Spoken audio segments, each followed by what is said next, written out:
साधु की पुत्री, हितोपदेश की प्रेरक कहानियाँ।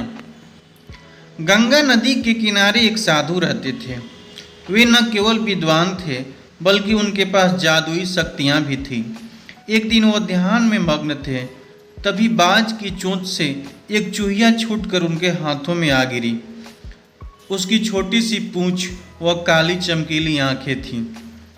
उन्हें वह बहुत अच्छी लगी, पर घर ले जाने से पहले उन्होंने जादुई मंत्रों के प्रयोग से उसे एक लड़की में बदल दिया।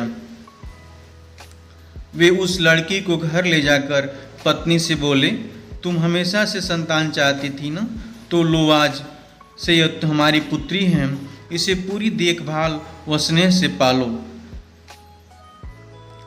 साधु की पत्नी भी अपनी पुत्री को देख प्रसन्न हो उठी। वह उसे राजकुमारी की तरह पालने लगी। साल बीतते गए।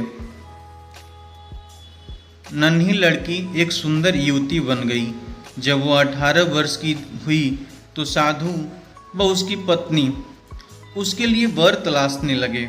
साधु ने कहा, मेरी बिटिया का विवाह ऐसे व्यक्ति से होना चाहिए जो सबसे बड़ा हो। मेरे हिसाब से सूर्य ठीक रहेगा। पत्नी ने भी हामी भरी। उन्होंने जादुई मंत्रों का प्रयोग से सूर्य को नीचे बुला लिया। उन्होंने उसे अपनी पुत्री से विवाह करने को कहा, पर पुत्री ने पहले ही न कर दी। वह बोली, पिताजी, यह तो बहुत गर्म है। मैं उससे विवाह करूंगी जो इससे भी बेहतर हो। साधु निराश हो गए। उन्होंने सूर्य से कहा कि वही कोई वर सुझाए। सूर्य ने कहा, बादलों के देवता से बड़ा कौन होगा? उनमें तो मेरी किरणों को भी रोकने की शक्ति है। साधु ने बादलों को नीचे बुलाया। वह अपनी पुत्री से विवाह करने को कहा, पर इस बार फिर पुत्री ने मना कर दिया। वह बोली, ये तो कितना बदसूरत है, मैं इससे विवाह नहीं कर सकती।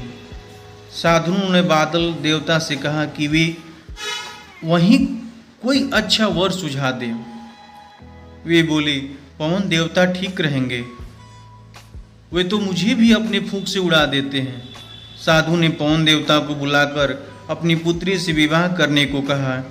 पुत्री ने फिर इनकार कर दिया। वह बोली, मैं इससे शादी नहीं करूंगी, ये तो कहीं टिकते नहीं, हमेशा यहाँ वहाँ भागते रहते हैं।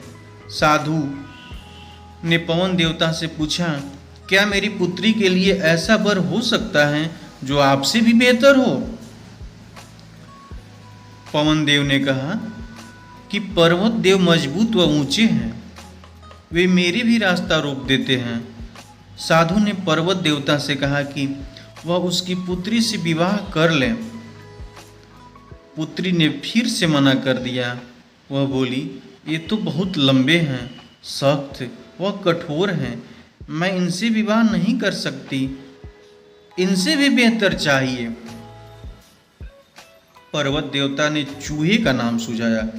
वे बोले, माना कि मैं काफी सख्त, मजबूत व ऊंचा हूँ, पर चूहे मुझ में भी आसानी से बिल बना सकते हैं। साधु ने चूहे को बुलाया। उसे देखते ही उसकी पुत्री खुशी से उछल पड़ी। हाँ पिताजी, यही तो है वह मैं जिससे शादी करना चाहती थी। साधु ने सोचा, इसे ही किस्मत कहते हैं। यह एक चूहिया थी और यह एक चूहे से विवाह करना ही इसके भाग्य में लिखा है। उन्होंने जादुई मंत्रों के प्रभाव से पुत्री को फिर से चूहिया बना दिया। चूहा व चूहिया विवाह करके खुशी खुशी रहने लगे। शिक्षा, कोई भी अपने मूल स्वभाव को नहीं बदल सकता। Thanks for watching.